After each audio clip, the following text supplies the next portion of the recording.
In today's video, I'm going to teach you how to read an eToro account statement. Let's dive right in.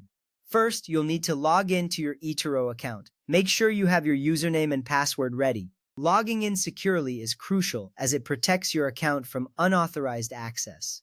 Once you're logged in, you'll find yourself on the eToro dashboard. Next up, look for the settings option. You can usually find it in the menu or by clicking on your profile icon. Clicking on Settings takes you to a page where you can manage various aspects of your account.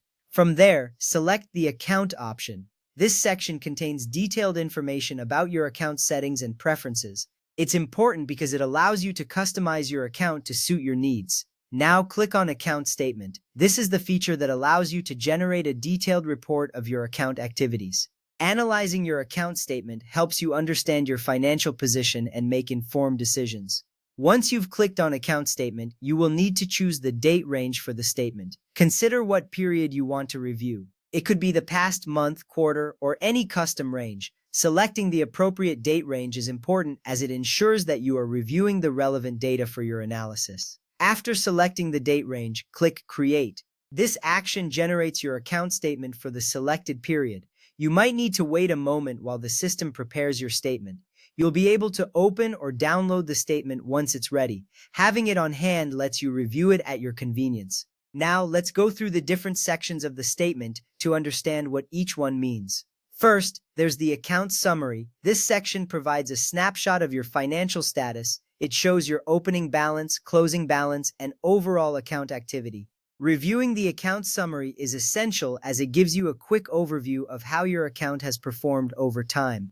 Next, you'll find the net cash flow section. This displays all the deposits and withdrawals made during the selected period. Monitoring your cash flow is important for managing your liquidity and ensuring you have sufficient funds available. Following that is the account activity section. Here you'll see a detailed list of all transactions including trades opened, trades closed, fees, dividends, and adjustments. This section is crucial for tracking your trading activity and understanding how each transaction impacts your account. After that, check out the closed positions section. This part shows the positions you sold or closed. It includes details like asset name, open date, close date, open price, close price, and profit or loss. Analyzing closed positions helps you evaluate the success of your trading strategies. The open positions section comes next. It displays investments that are still active and have not been closed. Reviewing open positions is vital for assessing your current investment exposure. Then there's the fees section. This section shows charges such as withdrawal fees, overnight fees, or conversion fees. Understanding the fees you incur is important as it affects your net returns. Next, you'll see the dividends section. It lists dividend payments received from eligible investments. Keeping track of dividends is essential for calculating your total investment income. Finally, we have the profit or loss section. This indicates how much you gained or lost from closed trades.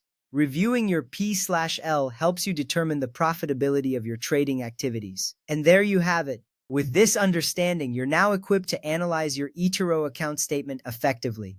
Thanks for tuning in and happy trading.